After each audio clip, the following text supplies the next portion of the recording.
வணக்கம். மதிமுகம் செய்திகள். இன்றைய முக்கிய நிகழ்வுகளை பார்ப்பதற்கு முன்பாக தலைப்புச் செய்திகளை பார்க்கலாம்.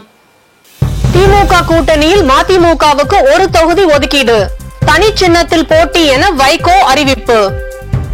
புதுச்சேரியில் 9 வயது சிறுமி படுகொலை செய்யப்பட்டதை கண்டித்து போராட்டம், ஆளுநர் மாளிகையை முற்றுகையிட முயன்றதால் பரபரப்பு.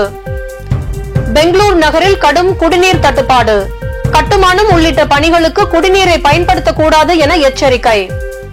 திமுக கூட்டணியில் விசிகாவுக்கு 2 தொகுதிகள் ஒதுக்கீடு, தனி சின்னத்தில் போட்டியிட உள்ளதாக திருமாவளவன் அறிவிப்பு. தூய்மை பணியாளர்களை தொழில் முனைவோர்களாக மாற்றும் வகையில் கடன் உதவி, 213 தூய்மை பணியாளர்களுக்கு நலத்திட்ட உதவிகளை வழங்கினார் முதலமைச்சர் மு.க. ஸ்டாலின். வரும் மக்களவை தேர்தல் தமிழ்நாட்டில் திமுக கூட்டணியில் மதிமுக இடையே தொகுதி உடன்பாடு இறுதி செய்யப்பட்டு ஒப்பந்தம் கையெழுத்தானது. தனி சின்னத்தில் போட்டியிடுவதாக மதிமுக பொதுச் செயலாளர் வைகோ அறிவித்துள்ளார். இந்தியா கூட்டணியில் இடம்பெற்றுள்ள திமுக தமிழகத்தில் தனது கூட்டணி கட்சிகளுடன் தொகுதி பங்கீட்டு பேச்சுவார்த்தையை தொடங்கி கூட்டணி கட்சிகள் போட்டியிடும் தொகுதிகள் ஒப்பந்தம் செய்யப்பட்டு அறிவிக்கப்பட்டு வருகின்றன. இந்த நிலையில் திமுக கூட்டணியில் மதிமுக இடையே ஒரு தொகுதி உடன்பாடு இறுதி செய்யப்பட்டு அண்ணா அறிவாலயத்தில் ஒப்பந்தம் கையெழுத்தானது. ஒப்பந்தத்தில் முதலமைச்சர் மு.க. ஸ்டாலின் மற்றும் மதிமுக பொதுச் செயலாளர் வைகோ ஆகியோர் கையெழுத்திட்டனர். பின்னர் செய்தியாளர்களிடம் பேசிய மதிமுக பொதுச் செயலாளர் வைகோ, திமுக கூட்டணியில் மதிமுகவுக்கு ஒரு தொகுதி உடன்பாடு இறுதி செய்யப்பட்டு ஒப்பந்தம் கையெழுத்தானதாகவும் எந்த தொகுதி என்பது குறித்து மற்ற கூட்டணி கட்சிகளுடன் பேசிய பின் தெரிவிக்கப்படும் எனவும் தெரிவித்தார். மேலும் மதிமுக தனி சின்னத்தில் போட்டியிட போவதாக தெரிவித்த வைகோ, மாநிலங்களவை தேர்தலுக்கு இன்னும் 15 மாதங்கள் இருப்பதால் தற்போது அது குறித்து பேசவில்லை எனவும் தெரிவித்தார். இன்றைக்கு பேச்சுவார்த்தை ஏறத்தாழ முடிந்து விட்டது. ஒரு தொகுதி எங்களுக்கு ஒதுக்கப்பட்டிருக்கிறது. அந்த தொகுதி எது என்பது மற்ற கட்சிகளோடெல்லாம் பேசி முடித்துவிட்டு அதற்கு பிறகு கூறுவதாக உறுதி கொடுத்திருக்கிறார்கள். நடைபெற உள்ள நாடாளுமன்ற பொதுத் தேர்தலில் திராவிட முன்னேற்ற கழகமும் மறுமலர்ச்சி திராவிட முன்னேற்ற கழகமும் மற்றும் மற்ற தோழமை கட்சிகளும் இணைந்து போட்டியிடுவது தொடர்பாக இன்று மார்ச் 8ஆம் தேதி அன்று தொகுதி உடன்பாடுகள் குறித்து திமுக கழகமும் மறுமலர்ச்சி திராவிட முன்னேற்ற கழகமும் கலந்து பேசியதில் திமுக கூட்டணியில் மறுமலர்ச்சி திராவிட முன்னேற்ற கழகம் இந்த நாடாளுமன்ற தேர்தலில் ஒரு தொகுதியில் போட்டியிடுவதென தீர்மானிக்கப்பட்டது. திமுக தலைவர் அவர்கள் தளபதி ஸ்டாலின் அவர்கள் நானும் கையெழுத்து போட்டிருக்கிறேன். பற்றி ஒன்றும் பேசல. இன்னும் 15 மாசம் இருக்கு. அதை பற்றி இப்போ ஒன்றும் பேசல. அப்புறம் 1 மாசத்துல எலெக்ஷன் வந்தது. அப்போ கடந்த முறை எல்லாம் 1 மாத இடைவெளிக்குள்ள இனி 15 மாதம் இருக்கு. அதனால அந்த கட்டத்தில் பேச வேண்டிய நேரத்தில் வந்து பேசுவோம். புதுச்சேரியில் 9 வயது சிறுமி கொலை செய்யப்பட்டதை கண்டித்தும் போதைப் பொருட்களை ஒழிப்பதை வலியுறுத்தியும் முழு அடைப்பு போராட்டம் நடைபெற்றது. புதுச்சேரியில் கடந்த 2ஆம் தேதி மாயமான 9 வயது சிறுமி கழிவுநீர் வாய்க்காலில் சடலமாக மீட்கப்பட்ட சம்பவம் பெரும் அதிர்ச்சியை ஏற்படுத்தியது. இந்த கொடூர சம்பவம் பொதுமக்கள் மத்தியில் அச்சத்தை ஏற்படுத்தியுள்ளதாக பலரும் தங்களது கண்டனத்தை பதிவு செய்து வருகின்றனர். இந்நிலையில் சிறுமி கொலை செய்யப்பட்ட சம்பவத்தை கண்டித்தும் போதைப் பொருட்கள் புழக்கத்தை தடுக்க தவறிய அரசை கண்டித்தும் புதுச்சேரியில் முழு அடைப்பு போராட்டம் நடைபெற்றது. இதனால் புதுச்சேரியில் பெரும்பாலான கடைகள் அடைக்கப்பட்ட நிலையில் அரசு மற்றும் தனியார் பஸ்கள் இயக்கப்படவில்லை. உயிரிழந்த சிறுமியின் மரணத்திற்கு நீதி கேட்டு இந்தியா கூட்டணி கட்சியினர் சார்பில் துணைநிலை ஆளுநர் மாளிகை நோக்கி பேரணியாக சென்று ஆர்ப்பாட்டத்தில் ஈடுபட்டனர். ஆளுநர் மாளிகை அருகே வந்தபோது போராட்டக்காரர்களை தடுத்து நிறுத்த காவல்துறையினர் தடுப்புகளை அமைத்திருந்தனர். அப்போது போராட்டக்காரர்களுக்கும் காவல்துறையினருக்கும் இடையே கடும் தள்ளுமுள்ளு ஏற்பட்டது. போராட்டத்தில் ஈடுபட்டவர்கள் தடுப்புகளை தாண்டி உள்ளே செல்ல முயன்றதோடு தடுப்புகளையும் தள்ளிவிட முயற்சித்ததால் அங்கு பெரும் பரபரப்பு ஏற்பட்டது. அப்போது இந்தியா கூட்டணி கட்சியின் 500க்கும் மேற்பட்டோரை காவல்துறையினர் கைது செய்தனர். பெங்களூருவில் நிலவும் கடும் குடிநீர் தட்டுப்பாடு காரணமாக மக்களுக்கு கடுமையான கட்டுப்பாடுகள் விதிக்கப்பட்டுள்ளது. பெங்களூருவில் எப்போதும் இல்லாத வகையில் இவ்வாண்டு கடும் குடிநீர் பஞ்சம் நிலவுகிறது. குடிநீர் கிடைக்காமல் மக்கள் பரிதவிப்பதை தவிர்க்க மாநகர குடிநீர் வாரியம், மாவட்ட நிர்வாகம் பல்வேறு வழிகளில் முயற்சி மேற்கொண்டு வருகிறது. குடிநீர் பஞ்சத்தின் தாக்கம் சாமானிய மக்களுக்கு மட்டுமில்லாமல் முதல்வர் சித்தராமையாவின் அரசு அலுவலக இல்லமான கிருஷ்ணா, துணை முதல்வரின் அரசு இல்லம், சில அமைச்சர்களின் வீடுகளுக்கும் காவிரி குடிநீர் கிடைக்காமல் அவதிக்குள்ளாகும் நிலை ஏற்பட்டுள்ளது. இந்த நிலையில் பெங்களூருவில் 20 ஆண்டுகளுக்கு இல்லாத அளவுக்கு குடிநீர் தட்டுப்பாடு ஏற்பட்டுள்ளதால் மக்களுக்கு கடுமையான கட்டுப்பாடுகள் விதிக்கப்பட்டுள்ளது. முதற்கட்டமாக குடிநீர் தட்டுப்பாடு காரணமாக பெங்களூருவில் தனியார் பள்ளிகள் வகுப்புகளை ஆன்லைன் மூலம் நடத்த முடிவு எடுக்கப்பட்டுள்ளது. அடுக்குமாடி குடியிருப்புகளில் வசிப்போர் தண்ணீரை சிக்கனமாக பயன்படுத்த வேண்டும் என்று மாநகராட்சி அறிவுரை வழங்கியுள்ள நிலையில் பெங்களூருவில் தோட்டம், கார் கழுவுதல், கட்டுமான பணிகளுக்கு தண்ணீர் பயன்படுத்த தடை விதித்துள்ளது. கட்டுப்பாடுகளை மீறி தண்ணீரை பயன்படுத்தினால் 5000 அபராதம் விதிக்கப்படும் என்றும், தடையை தொடர்ந்து மீறினால் 5000 அபராதத்துடன் தினமும் 500 கூடுதல் அபராதம் விதிக்கப்படும் என்றும் தெரிவிக்கப்பட்டுள்ளது. சென்னை எழும்பூரில் உள்ள மறுமலர்ச்சி திராவிட முன்னேற்ற கழகத்தின் தலைமை அலுவலகமான தாயகத்தில் உலக மகளிர் தின விழா சிறப்பாக கொண்டாடப்பட்டது. மதிமுக மாநில மகளிர் அணி செயலாளர் மல்லிகா தயாளன் தலைமையில் நடைபெற்ற இந்த மகளிர் தின நிகழ்ச்சியில் மதிமுக பொதுச் செயலாளர் வைகோ, முதன்மை செயலாளர் துரை வைகோ, துணை பொதுச் செயலாளர்கள் மல்லை சத்யா, மருத்துவர் ரொஹையா, கழக கொள்கை பரப்பு செயலாளர் வந்தியத்தேவன் மற்றும் திரளான மகளிர் அணியினர் கலந்து கொண்டனர். மகளிர் தினத்தையொட்டி மதிமுக மகளிர் அணி நிர்வாகிகளுக்கு மதிமுக பொதுச் செயலாளர் வைகோ தனது வாழ்த்துக்களை தெரிவித்துக் கொண்டார். பின்னர் மேடையில் பேசிய வைகோ, வேலு நாச்சியாரின் வீர வரலாற்றை சுட்டிக்காட்டி பேசிய அவர், இந்த காலத்தில் பெண்கள் மிகவும் ஜாக்கிரதையாக இருக்க வேண்டும் என கேட்டுக்கொண்டார். 9 வயது சிறுமியை நாசப்படுத்தி இருக்கிறார்கள்.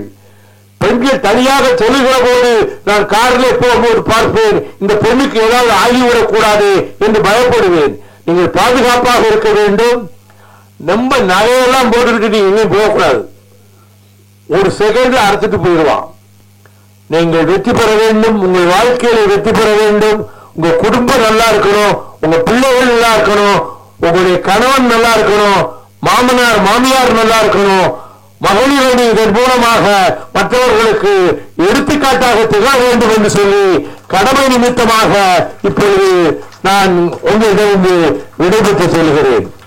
அதனைத் தொடர்ந்து பேசிய துணை பொதுச் செயலாளர் மல்லை சத்யா, இந்தியாவில் பெண்களுக்கு பாதுகாப்பற்ற சூழல் உள்ளதாக வேதனை தெரிவித்தார். கலாச்சாரம் பண்பாட்டை பற்றி அவர் பேசுகின்ற போது சொன்னார், மேலை நாடுகளில் அமெரிக்காவில் தாயை தவிர மற்ற அனைவரையும் தாரமாக பார்க்கின்ற உங்களுடைய கலாச்சாரம் என்பதும், எங்களுடைய மண்ணில் தாரத்தை தவிர மற்ற அனைவரையுமே தாயாக பார்க்கின்ற கலாச்சாரம் எங்களுடைய இந்திய கலாச்சாரம் என்று சொன்னது எங்கே சென்று கொண்டிருக்கிறது என்ற கேள்வி எழுந்து கொண்டிருக்கிறது. பாதுகாப்பற்ற நாடுகளில், பெண்களுக்கு பாதுகாப்பில்லாத நாடுகளில் இந்தியா ஒன்று என்பது அழுத்தமாக பதிவு செய்து கொண்டே வருகின்றார்கள். 20 நிமிடத்திற்கு ஒரு பெண் பாலியல் பலாத்காரத்துக்கு ஆட்படுகிறார் என்று சொன்னால் 1 மணி நேரத்தில் 3 பெண்கள், 24 மணி நேரத்தில் கணக்கிட்டு பாருங்கள். எனவே ஒரு பாதுகாப்பற்ற சூழலில் நாடு சென்று கொண்டிருக்கிறது. காஷ்மீரில் ஆசிபா துவங்கி, நேற்று முன்தினம் பாண்டிச்சேரியில் ஆர்த்தி துவங்கி, நேற்று ஈரோடில் ஆசினி என்ற 10ஆம் வகுப்பு மாணவி கௌரவ கொலையின் காரணமாக அடித்து வண்டி ஏற்றி கொலை செய்யப்பட்ட நிகழ்வும் நடந்து கொண்டுதான் இருக்கிறது. எனவே பெண்களுக்கு பாதுகாப்பில்லாத ஒரு சூழலில் இருக்கின்ற அந்த காலகட்டத்தில் பெண்கள் ரவுத்திரம் பழகிட வேண்டும் என்பதுதான் நம்முடைய விருப்பமாக இருக்கிறது. தூய்மை பணியாளர்களுக்கு நலத்திட்ட உதவிகளை முதலமைச்சர் மு.க. ஸ்டாலின் வழங்கினார். சென்னை தலைமை செயலகத்தில் அம்பேத்கர் தொழில் முன்னோடிகள் திட்டத்தின் கீழ் கடனுதவி மற்றும் தூய்மை பணியாளர்களுக்கு நலத்திட்ட உதவிகளை முதலமைச்சர் மு.க. ஸ்டாலின் வழங்கினார். ஆதி திராவிடர் மற்றும் பழங்குடியின மக்களை தொழிலதிபர்களாக மாற்றுவது குறித்து அண்ணல் அம்பேத்கர் தொழில் முன்னோடி திட்டத்தை முதலமைச்சர் மு.க. ஸ்டாலின் தொடங்கி வைத்தார். இந்த திட்டத்தின் கீழ் பல்வேறு வகையான கடன் உதவிகளை முதலமைச்சர் ஆதிதிராவிட மக்களுக்கு வழங்கி வருகிறார். ஆதிதிராவிட மக்களை தொழில் முனைவோர்களாக மாற்றும் வகையில் இந்த திட்டம் செயல்படுத்தப்பட்டு வருகிறது.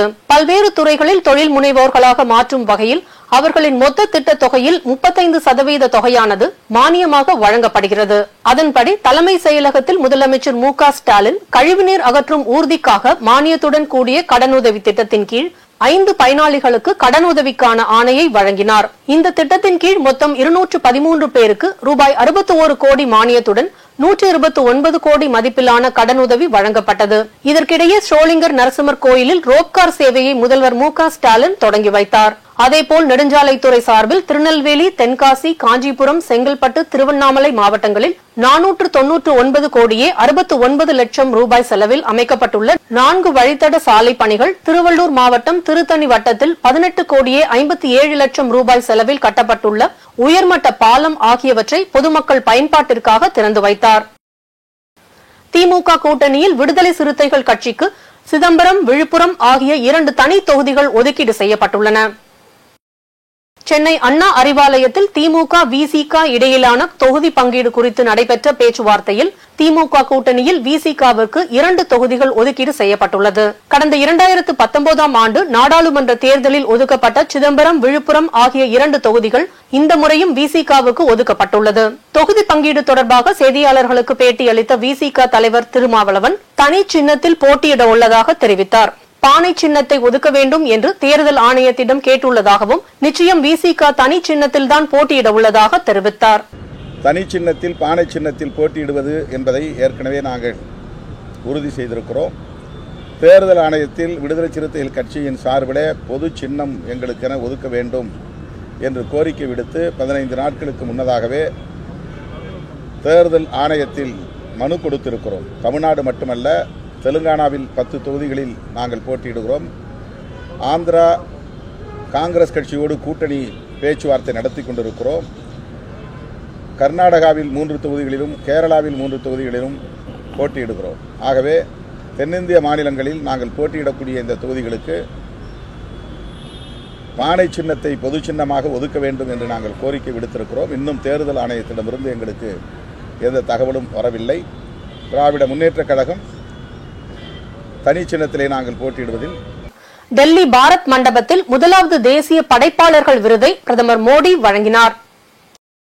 புதுடெல்லியில் உள்ள பாரத் மண்டபத்தில் முதல் முறையாக தேசிய படைப்பாளர்களுக்கான விருதுகளை பிரதமர் மோடி வழங்கினார். சிறந்த கதை சொல்லிக்கான விருது உட்பட 20 பிரிவுகளில் இந்த விருதுகள் வழங்கப்பட்டன. 3 சர்வதேச படைப்பாளிகள் உட்பட 23 வெற்றியாளர்கள் தேர்வு செய்யப்பட்டு அவர்களுக்கு விருதுகளை பிரதமர் மோடி வழங்கினார். நிகழ்ச்சியில் பேசிய பிரதமர், விருது பெற்றுள்ள படைப்புகள் நாடு முழுவதும் பெரும் தாக்கத்தை ஏற்படுத்தியுள்ளதாகவும், அந்த வகையில் அனைவரும் இணையத்தின் மிகவும் மதிப்புமிக்க நபர்களாக மாறியுள்ளதாக தெரிவித்தார். நிகழ்ச்சியில் தமிழ்நாட்டை சேர்ந்த கீர்த்திகா கோவிந்தசாமி சிறந்த கதை சொல்பவர் பிரிவில் விருது வாங்கிய போது பிரதமர் மோடியின் காலை தொட்டு வணங்கினார். பதிலுக்கு பிரதமர் மோடியும் அப்பெண்ணின் காலை தொட்டு வணங்கிய வீடியோ சமூக வலைதளங்களில் வைரலாகி வருகிறது. தேமுதிகவின் நிலைப்பாடு குறித்து விரைவில் அறிவிக்கப்படும் என அக்கட்சியின் பொதுச் செயலாளர் பிரேமலதா விஜயகாந்த் தெரிவித்துள்ளார். தேமுதிக தலைமை அலுவலகத்தில் அக்கட்சியின் பொதுச் செயலாளர் பிரேமலதா விஜயகாந்த் தலைமையில் மகளிர் தினம் கொண்டாடப்பட்டது. பின்னர் செய்தியாளர்களை சந்தித்த அவர், அதிமுக, பாஜக என 2 தரப்பிலிருந்தும் பேச்சுவார்த்தைக்கு அழைப்பு விடுக்கப்பட்டுள்ளதால் விரைவில் கூட்டணி குறித்து அதிகாரப்பூர்வமாக அறிவிக்கப்படும் என தெரிவித்தார். மாவட்ட செயலாளர்கள் கூட்டம், அன்னைக்கு ஆலோசனை கூட்டம், அது வெறும் டிஸ்கஷன் தான், இட்ஸ் நாட் எ டெசிஷன் அப்படின்றத நான் உங்களுக்கு தெளிவாக நான் சொன்னேன். அந்த கூட்டத்திலே நாங்கள் பேசினதை ஏற்கனவே உங்களுக்கு பதிவு செய்திருக்கிறேன். அதற்கு பிறகு கொடியேற்றும் நாள் வந்தபொழுதும் எங்களுடைய நிலைப்பாடை உங்களுக்கு தெரிவித்திருக்கிறோம். இன்றைக்கு அனைத்து இந்திய அண்ணா திராவிட முன்னேற்ற கழகத்தின் சார்பாக அமைச்சர் பெருமக்கள் வந்து எங்களுடைய இல்லத்திற்கு, கேப்டன் இல்லத்திற்கு வந்து இன்றைக்கு மரியாதை நிமித்தமாக சந்தித்து 2ஆம் கட்ட பேச்சுவார்த்தையும் நடந்திருக்கிறது. வெகு விரைவிலே தேசிய முற்போக்கு திராவிட கழகத்தினுடைய நிலைப்பாடு என்ன, உறுதியான முடிவு என்ன என்பதை பத்திரிகை நண்பர்களாகி உங்களை அழைத்து அதிகாரப்பூர்வமாக தலைமை கழக மாரடைப்பு சிகிச்சை அளிப்பது தொடர்பான கருவி தென்னிந்தியாவில் முதல் முறையாக பயன்பாட்டிற்கு கொண்டு வரப்பட்டுள்ளதாக அமைச்சர் மா சுப்பிரமணியன் தெரிவித்துள்ளார். சென்னை கிண்டியில் அமைந்துள்ள கலைஞர் நூற்றாண்டு உயர் சிறப்பு மருத்துவமனையில் 10 கோடி மதிப்பிலான புதிய மருத்துவ உபகரணங்கள் மற்றும் ரத்த தான முகாமை மருத்துவம் மற்றும் மக்கள் நல்வாழ்வுத்துறை அமைச்சர் மா சுப்பிரமணியன் தொடங்கி வைத்தார். பின்னர் செய்தியாளர்களை சந்தித்த அவர், ராஜீவ்காந்தி மருத்துவமனையில் அதிக அளவில் புறநோயாளிகள் வருவதால் பரிசோதனை முடிவுகள் சற்று தாமதம் ஏற்பட்டுள்ளதாக தெரிவித்தார். 7 கோடியே 65 லட்சம் ரூபாய் மதிப்பீட்டில் அதிநவீன 3D பிளாட் பேனல் DSA கருவி. இந்த கருவியின் மூலம் மாரடைப்புக்கான அறிகுறிகளை கண்டறிவது, சிடி ஸ்கேன் எடுப்பது, ஸ்டண்ட் பொருத்துவது, ஆஞ்சியோ செய்வது, அதே இடத்தில் அதே இயந்திரத்தின் மூலம் அறுவை சிகிச்சையும் செய்வது, இப்படி ஒரே ஆபரேஷன் தியேட்டரில் இந்த எல்லா வசதிகளுடனும் கூடிய இந்த அதிநவீன கருவி 7,65,00,000 மதிப்பீட்டில் அமைக்கப்பட்டது. அது தற்போது மக்களின் பயன்பாட்டிற்காக கொண்டு வரப்பட்டிருக்கிறது. இதை பொறுத்தவரை தென்னிந்தியாவில் வேறு எந்த அரசு மருத்துவமனையிலும் இல்லாத கருவி. தமிழ்நாட்டில் போதைப் பொருள் பழக்கத்தை தடுக்க தவறிய தமிழக அரசை கண்டித்து மார்ச் 12ஆம் தேதி அதிமுக சார்பில் மனித சங்கிலி ஆர்ப்பாட்டம் நடைபெறும் என அறிவித்துள்ளனர். அதிமுக பொதுச் செயலாளரும் எதிர்க்கட்சி தலைவருமான எடப்பாடி பழனிசாமி வெளியிட்டுள்ள அறிக்கையில் தமிழ்நாட்டில் போதைப் பொருட்களின் நடமாட்டம் அதிகரித்துக் கொண்டு இருப்பதை கண்டித்து கண்டன ஆர்ப்பாட்டங்கள், அறிக்கைகள் என போதைப் பொருட்களின் நடமாட்டத்தை தடுக்க வேண்டும் என்பதற்காக அதிமுக தொடர்ந்து போராடி வருவதாக தெரிவித்துள்ளார். வருங்கால தலைமுறையினரின் நலனை முன்வைத்தும் மார்ச் 12ஆம் தேதி அதிமுக சார்பில் நடைபெறவுள்ள மனித சங்கிலி போராட்டத்தில் நாடாளுமன்ற சட்டமன்ற உறுப்பினர்கள் என அனைவரும் கலந்து கொள்ளுமாறு கேட்டுக் கொண்டுள்ளார். தமிழக வெற்றி கழகத்தின் உறுப்பினர் அட்டையை அக்கட்சியின் தலைவர் விஜய் அறிமுகம் செய்து வைத்தார். உறுப்பினர் சேர்க்கைக்கான பிரத்யேக செயலியையும் அறிமுகம் செய்து வைத்துள்ள விஜய், உறுப்பினர் சேர்க்கைக்கான செயலி அறிமுகம் செய்யப்பட்டு அதற்கான QR கோட் வெளியிட்டுள்ளார். மேலும் முதல் உறுப்பினராக கட்சியின் தலைவர் விஜய் இணைந்துள்ளார். விஜய் இந்த செயலி குறித்து விளக்கிய வீடியோ தற்போது இணையத்தில் வைரலாகி வருகிறது. ஐடி கார்டு தமிழக வெற்றி கழகத்தினுடைய உறுப்பினர்கள் நான் எடுத்துட்டேன். பிறப்புக்கும் எல்லா உயிருக்கும் அப்படின்ற ஒரு அடிப்படை சமத்துவ கொள்கையை ஃபாலோ பண்ணி வரப்போகிற சட்டமன்ற தேர்தலை நோக்கி என்னோட பயணத்தில் இணைஞ்சி மக்கள் பணி செய்ய நாங்கள் ஏற்கனவே வெளியிட்ட இந்த கட்சியினுடைய உறுதிமொழியை படிங்க. உங்கள் எல்லாருக்கும் பிடிச்சிருந்ததுன்னா, நீங்கள் எல்லாரும் விருப்பப்பட்டீங்கன்னா ஜாயின் பண்ணுங்க ப்ளீஸ். இது ரொம்ப ஈஸி தான், ஈஸி டு ஆக்சஸ். தேங்க்யூ, பாய்.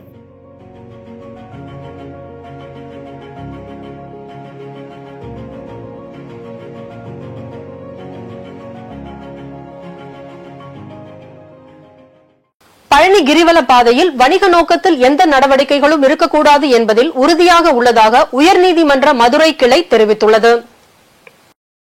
பழனி முருகன் கோவிலுக்கு சொந்தமான இடங்கள் மற்றும் கிரிவல பாதையில் உள்ள ஆக்கிரமிப்புகளை அகற்றாத அதிகாரிகள் மீது நீதிமன்ற அவமதிப்பு கோரி வழக்கு விசாரணைக்கு வந்தது. இதில் பழனி கிரிவல பாதையில் வணிக நோக்கத்தில் எந்த நடவடிக்கைகளும் இருக்கக்கூடாது என்பதில் உறுதியாக இருக்கிறோம் என உயர்நீதிமன்ற மதுரை கிளை தெரிவித்துள்ளது. மேலும் பட்டா உள்ளவர்களை அனுமதிப்பது மற்றும் கடை நடத்துவது தொடர்பான முடிவுகளை கண்காணிப்பு குழு ஆய்வு செய்து முடிவு எடுக்கும் எனவும் நீதிபதிகள் தெரிவித்துள்ளனர். பழனி கிரிவல பாதையில் உள்ள மடங்கள் தொடர்ந்து செயல்படலாம் எனவும் நீதிபதிகள் கூறினர்.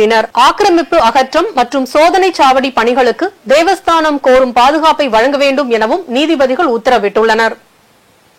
பல்வேறு மாவட்டங்களில் நடைபெற்ற நிகழ்வுகளை களத்தில் மதிமுகம் பகுதியில் பார்க்கலாம்.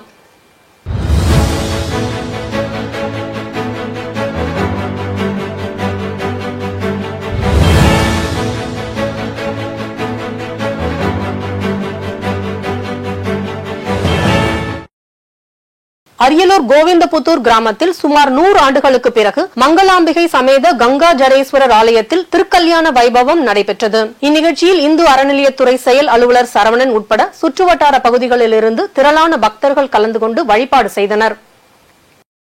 திருவண்ணாமலையில் 2024ஆம் ஆண்டிற்கான புத்தக திருவிழா நடைபெற்றது. இந்த புத்தக திருவிழாவில் அமைச்சர் ஏவா வேலு கலந்து கொண்டு துவக்கி வைத்தார். இவ்விழாவில் பேசிய அவர், மாவட்ட ஆட்சியர் பாஸ்கர பாண்டியன் எழுதிய அன்புள்ள ஆசிரியர்களுக்கு என்னும் புத்தகத்தை பாராட்டி பரிந்துரை செய்தார்.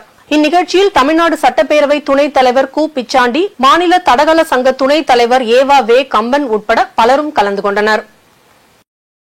மதுரை மாநகர காவல்துறை சார்பாக தற்போது நிலவி வரும் வெயில் காலத்தில் போக்குவரத்து பிரிவில் பணிபுரியும் காவலர்களின் நலம் கருதி நீர்மோர் கொடுக்கும் நிகழ்வை மாநகர காவல் ஆணையர் முனைவர் ஜே லோகநாதன் தொடங்கி வைத்தார். இந்நிகழ்வில் போக்குவரத்து காவல் துணை ஆணையர் குமார், உதவி ஆணையர் செல்வின், போக்குவரத்து காவல் ஆய்வாளர்கள் மற்றும் போக்குவரத்து காவலர்கள் கலந்து கொண்டனர். திண்டுக்கல் மாவட்டம் கொடைக்கானல் வருவாய் கோட்டாட்சியர் அலுவலகத்தில் வருவாய் கோட்டாட்சியர் சிவராம் தலைமையில் கோடைக்காலம் ஆரம்பிக்க உள்ள நிலையில் குடிநீர் தட்டுப்பாடு ஏற்படாத வண்ணம் தடுப்பது குறித்து கூட்டம் நடைபெற்றது. மேலும் தண்ணீர் வீணாவதை தடுக்கும் விதமாக விழிப்புணர்வுகள் ஏற்படுத்த வேண்டும் எனவும் ஆலோசனை வழங்கப்பட்டது. இக்கூட்டத்தில் பல்வேறு துறைகளை சார்ந்த அரசு அதிகாரிகள் கலந்து கொண்டனர். திருப்பத்தூர் மாவட்டம் வெங்கடசமுத்திரம் கிராமத்தில் உள்ள அரசு ஆதி திராவிடர் நிதியுதவி நடுநிலைப் பள்ளியில் 2 கூடுதல் வகுப்பறைகள் மற்றும் ஸ்மார்ட் வகுப்பறைகளை மாவட்ட ஆட்சியர் தர்பகராஜ் மற்றும் ஆம்பூர் சட்டமன்ற உறுப்பினர் விஸ்வநாதன் ஆகியோர் துவக்கி வைத்தனர். பின்னர் ஸ்மார்ட் வகுப்பறையில் மாணவர்களுக்கு கல்வி கற்கும் முறைகள் குறித்தும் ஆய்வு மேற்கொண்டனர். அதனைத் தொடர்ந்து புதிய நியாய விலை கடையையும் திறந்து வைத்து பொதுமக்களுக்கு அரிசி மற்றும் பருப்பு வகைகளை வழங்கினர்.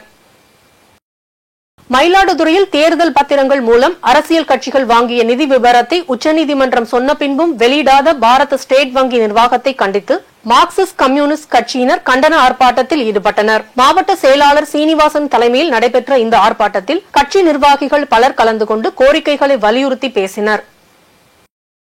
சென்னை அடுத்த தாம்பரம் மாநகராட்சி தொடக்கப் பள்ளியில் தமிழ் வழி கல்வி மற்றும் ஆங்கில வழி கல்வி பயில மாணவர்கள் சேர்க்கை நடைபெற்று வருகிறது. இந்நிலையில் தலைமை ஆசிரியர் அனிதா தலைமையில் பள்ளியில் சேரும் மாணவர்களுக்கு கல்வி உபகரணங்கள் வழங்கியும் பெற்றோர்களுக்கு சால்வை அணிவித்தும் ஆசிரியர்கள் வரவேற்பு அளித்தனர். இதில் சமூக ஆர்வலர் ஜெயபால் மற்றும் ஆசிரியர்கள் கலந்து கொண்டனர். சமூக வலைதளங்களில் வதந்திகளை பரப்புபவர்கள் மீது கடுமையான நடவடிக்கை எடுக்கப்படும் என திருச்சி மாவட்ட காவல் கண்காணிப்பாளர் வருண்குமார் எச்சரிக்கை விடுத்துள்ளார். மேலும் குழந்தைகள் கடத்தல் தொடர்பாக பொதுமக்கள் வதந்திகளை நம்ப வேண்டாம் எனவும் உங்கள் பகுதிகளில் சந்தேகத்திற்குரிய நபர் யாரேனும் சுற்றித் திரிந்தால் உடனடியாக காவல்துறையினரை தொடர்பு கொள்ள வேண்டும் எனவும் தெரிவித்தார். இந்த மார்ச் மாதம் இந்த வருஷம் இப்படி ஒரு வதந்தி, போன மார்ச் மாதம் இதே மாதிரி ஒரு வதந்தினால நீங்கள் பல இடத்துல பார்த்துருப்பீங்க. இந்த வதந்திகள் பரவுறதுனால, குறிப்பாக இந்த ஹோலி பண்டிகைக்கு முன்னாடி இந்த மாதிரி ஒரு வதந்தி பரப்பப்படுறதுனால அவங்க பெரிய பாதிப்புக்கு உள்ளாராங்க. இந்த போலி செய்தி, போலி வீடியோ, போலி குறுஞ்செய்திகள் ரொம்ப வேகமாக பரப்பப்படுது. அதன் மூலமாக காவல்துறையின் சார்பாக நீங்கள் மேடவாக்கம் பகுதியில் ஒரு பெண்ணுடைய செய்தியை நீங்கள் பார்த்துருப்பீங்க, ஆடியோ பார்த்துருப்பீங்க. அதுவும் அவங்க ஒரு காவல்துறை சார்ந்த அலுவலகத்தில் வேலை செய்கிறேன்னு சொல்கிற ஒரு செய்தியை பார்த்துருப்பீங்க. திருவொற்றியூரில் ஒருத்தரை குழந்தை கடத்த வந்தவர்னு சந்தேகத்தில் அடிச்சிட்டாங்க. அவர் இறுதியில் விசாரணையில் தெரிய வந்தது அவர் மனநலம் பாதிக்கப்பட்டவர் அப்படின்னு. ஸோ இந்த கொள்ளிடம், நம்ம டிஸ்ட்ரிக்ட் பார்டரில் இருந்து கொள்ளிடம், லால்குடி இந்த சைடில் இரவு நேர ரோந்து, இரவு 10 மணிலேருந்து காலையில் 6 மணி வரைக்கும் 30 காவலர்கள், இதுக்காக கிரைமில் இன்ட்ரெஸ்ட் உள்ள திறமை உள்ள 30 காவலர்களை பணியமர்த்தியிருக்கோம். நைட்டு மட்டும் 2 வீலர் கொடுத்து பீட்ஸ் அனுப்புகிறோம். இப்போ நீங்கள் கடந்த ஒரு வாரமாக பார்த்தீங்கன்னா, இது துவங்கிய இந்த ஒரு வாரத்தில் நைட் ரிப்போர்ட்டட் இன்சிடென்ட்ஸே ஓவரால் கம்மியாக இருக்குது. ஸோ இது ஒரு எக்ஸ்பெரிமெண்ட்டாக ஒரு ஹாட்ஸ்பாட் போலீசிங் மாதிரி பண்ணி பார்க்குறோம், என்ன ரிசல்ட் வரும் அப்படின்னு பார்த்துட்டு இருக்கோம். தருமபுரியில் உள்ள கிராமப்புற பகுதிகளில் பழுதடைந்த சாலைகளை சீரமைக்க கோரி பலமுறை மனுக்கள் வழங்கியும் எந்த ஒரு நடவடிக்கையும் எடுக்காத காரணத்தால் மாவட்ட ஆட்சியர் அலுவலகம் முன்பு சட்டமன்ற உறுப்பினர் SP வெங்கடேஸ்வரன் உண்ணாவிரத போராட்டத்தில் ஈடுபட்டுள்ளார். இந்த போராட்டத்தில் 50க்கும் மேற்பட்ட பொதுமக்கள் கலந்து கொண்டுள்ளனர். சட்டமன்ற தொகுதியில் அனைத்து மக்களும் எங்கேயுமே யாருமே எந்த போராட்டம் நடத்தக்கூடாது என்ற நோக்கம் தான் என்னுடைய நோக்கம். அதற்காக தான் பிரச்சனைகளை மாவட்ட நிர்வாகத்திடம் தமிழக அரசு கொண்டு செல்ல செய்தி மூலத்தில் எந்த அமைதியான நம்ம தொகுதியாக இருப்போம். அந்த அடிப்படையில் இன்று நான் உண்ணாவிரதம் இருக்கிறேன். விரைவாக அந்த சட்டமன்ற தொகுதியில், தருமபுரி சட்டமன்ற தொகுதியில் பழுதடைந்த சாலைகளை நிறைவேற்றி தரப்பட வேண்டும். முக்கியமாக அரசு அதிகாரிகள் அரசாங்கம் ஒரு விதியை முக்கியமான சாலைகளுக்கு அது உடனடியாக செய்வதற்கு நிதி ஒதுக்கப்படுவது கவனக்குறைவு. குறிப்பாக அதியமான் கோட்டை சாலை 500 மீட்டர், 1/2 கிலோமீட்டர் அந்த சாலை தருமபுரி சட்டமன்ற உறுப்பினர் மேம்பாட்டு மீது செய்து வேண்டும் என்று 2 ஆண்டுகளுக்கு முன்னால் கடிதம் போட்டுட்டார் மாவட்ட ஆட்சியர். அவர் என்ன சொன்னார், இந்த சாலை நல்லப்பள்ளி வட்டார வளர்ச்சி செலவு, இந்த சாலை கிராம சாலை திட்டத்தை சேர்த்தோ செய்ய முடியாதுன்னு எனக்கு பதில் கடிதம் கொடுத்தார்கள். ஆனால் கிராம சாலைகள் கேட்கும்போது அடுத்த மாதம் வந்துடும், இன்னும் 2 மாதம் செய்வோம் சொல்லி 3 ஆண்டுகளாக இதே பதில் வருகிறது.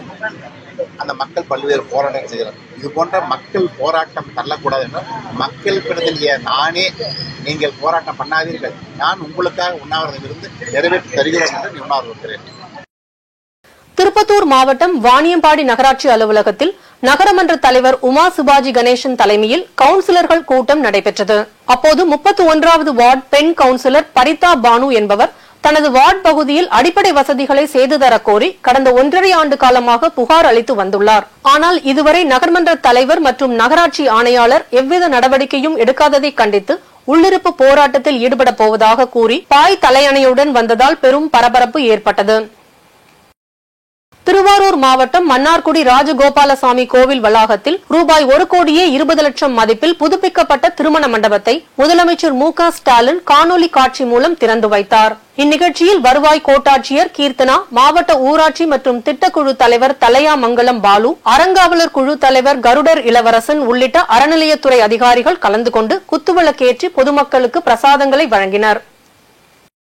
தருமபுரி மாவட்டம் பெரிய தோட்டம் புதூரில் அமைந்துள்ள மலைமாதேஸ்வரன் திருக்கோயிலில் சிவராத்திரி பெருவிழா வெகு விமர்சையாக கொண்டாடப்பட்டது. சிவராத்திரியை முன்னிட்டு கோவில் தர்மகர்த்தா ஜெயபிரகாஷ் தலைமையில் நூற்றுக்கணக்கான பக்தர்கள் பால்குடம் எடுத்து வந்து மலைமாதேஸ்வரன் சுவாமி ஆலயத்தில் அமைந்துள்ள மூலவருக்கு பால் அபிஷேகம் செய்தனர். ராணிப்பேட்டை மாவட்டம் பிரசித்தி பெற்ற சோளிங்கர் யோக நரசிம்மர் திருக்கோயிலில் 20,30,00,000 மதிப்பீட்டில் அமைக்கப்பட்டிருந்த ரோப்காரை பக்தர்கள் வசதிக்காக முதல்வர் மு.க. ஸ்டாலின் காணொலி காட்சி வாயிலாக ரோப்கார் சேவையை தொடங்கி வைத்தார். இதில் இந்து சமய அறநிலையத்துறை அதிகாரிகள், உள்ளாட்சி பிரதிநிதிகள் மற்றும் பொதுமக்கள் கலந்து கொண்டனர். நாளை முதல் ரோப்காரில் செல்ல ஒருவருக்கு 100 ரூபாய் கட்டணம் நிர்ணயம் செய்யப்பட்டுள்ளது. திருப்பத்தூர் மாவட்டம் வாணியம்பாடியில் வளைவில் திரும்பிய இருசக்கர வாகனத்தின் மீது தனியார் பேருந்து மோதி விபத்துக்குள்ளானதில் இளைஞர் படுகாயமடைந்த சம்பவம் பெரும் பரபரப்பை ஏற்படுத்தியுள்ளது. காயமடைந்த இளைஞர் மருத்துவமனையில் சிகிச்சைக்காக அனுமதிக்கப்பட்டுள்ள நிலையில் இருசக்கர வாகனத்தின் மீது பேருந்து மோதிய சிசிடிவி காட்சி சமூக வலைதளங்களில் வெளியாகி அதிர்ச்சியை ஏற்படுத்தியுள்ளது. சென்னை அடையார் பட்ரீஷியன் கலை மற்றும் அறிவியல் கல்லூரியில் தமிழ்நாடு அரசின் உணவுப் பொருள் வழங்கல் மற்றும் நுகர்வோர் பாதுகாப்புத்துறை பட்ரீஷியன் கல்லூரி குடிமக்கள் நுகர்வோர் மன்றம், தென் சென்னை மாவட்ட உணவுப் பொருள் வழங்கல் பாதுகாப்புத்துறை இணைந்து தேசிய நுகர்வோர் உரிமைகள் தினம் மற்றும் உலக நுகர்வோர் உரிமைகள் தின விழா கொண்டாடப்பட்டது. நிகழ்ச்சியில் நுகர்வோர் விழிப்புணர்வு ஏற்படுத்தும் வகையில் வீதி நாடகம் மற்றும் நுகர்வோர் நலன் காக்கும் கருத்தை மையப்படுத்தும் வகையில் பள்ளி மாணவர்களுக்கு போட்டிகள் நடைபெற்றது. அதில் மாணவர்களுக்கான சிறந்த குடிமக்கள் நுகர்வோர் மன்றத்திற்கான முதல் பரிசை எத்திராஜ் கல்லூரியும், 2ஆம் பரிசை பட்ரீஷியன் கல்லூரியும், 3ஆம் பரிசை பிரின்ஸ் வெங்கடேஸ்வரா கல்லூரியும் பெற்றன. டிரம்பை கடுமையாக தாக்கி பேசிய அமெரிக்க அதிபர் ஜோ பைடன் ஒருபோதும் ரஷ்ய அதிபருக்கு நான் தலைவணங்க மாட்டேன் என்று சபதம் செய்தார். ஜோ பைடனின் பதவிக்காலம் முடிவடைய உள்ள நிலையில் அமெரிக்க அதிபர் தேர்தல் நவம்பர் மாதம் நடைபெற உள்ளது. அதிபர் வேட்பாளர் தேர்தலில் குடியரசுக் கட்சி சார்பில் டொனால்டு டிரம்ப் முக்கிய வேட்பாளராகவும், ஜனநாயக கட்சி சார்பில் ஜோ பைடன் முக்கிய வேட்பாளராகவும் களம் இறங்கினர். அதன்படி அமெரிக்காவில் உள்ள அனைத்து மாகாணங்களிலும் உட்கட்சி தேர்தல் நடத்தப்பட்டு அமெரிக்க அதிபர் தேர்தலில் ஜோ பைடன், டொனால்டு டிரம்ப் இடையேதான் போட்டி எனவும் உறுதியானது. இந்த சூழலில் ஸ்டேட் ஆஃப் தி யூனியனில் உரையாற்றிய அமெரிக்க அதிபர் ஜோ பைடன் டொனால்டு டிரம்பை கடுமையாக தாக்கி பேசி ரஷ்ய அதிபருக்கு நான் தலைவணங்க மாட்டேன் என்று சபதம் செய்தார். மீண்டும் தலைப்புச் செய்திகள். திமுக கூட்டணியில் மதிமுகவுக்கு ஒரு தொகுதி ஒதுக்கீடு, தனி சின்னத்தில் போட்டி என வைகோ அறிவிப்பு. புதுச்சேரியில் 9 வயது சிறுமி படுகொலை செய்யப்பட்டதை கண்டித்து போராட்டம், ஆளுநர் மாளிகையை முற்றுகையிட முயன்றதால் பரபரப்பு. பெங்களூர் நகரில் கடும் குடிநீர் தட்டுப்பாடு, கட்டுமானம் உள்ளிட்ட பணிகளுக்கு குடிநீரை பயன்படுத்தக்கூடாது என எச்சரிக்கை. திமுக கூட்டணியில் விசிகாவுக்கு 2 தொகுதிகள் ஒதுக்கீடு, தனி சின்னத்தில் போட்டியிட உள்ளதாக திருமாவளவன் அறிவிப்பு. தூய்மை பணியாளர்களை தொழில் முனைவோர்களாக மாற்றும் வகையில் கடன் உதவி, 213 தூய்மை பணியாளர்களுக்கு நலத்திட்ட உதவிகளை வழங்கினார் முதலமைச்சர் மு.க. ஸ்டாலின். இத்துடன் செய்திகள் நிறைவடைந்தன. மீண்டும் செய்திகள் காலை 8 மணிக்கு. மேலும் செய்திகளை தெரிந்து கொள்ள மதிமுகம் பிரைம் யூடியூப் தளத்தில் இணைந்திருங்கள்.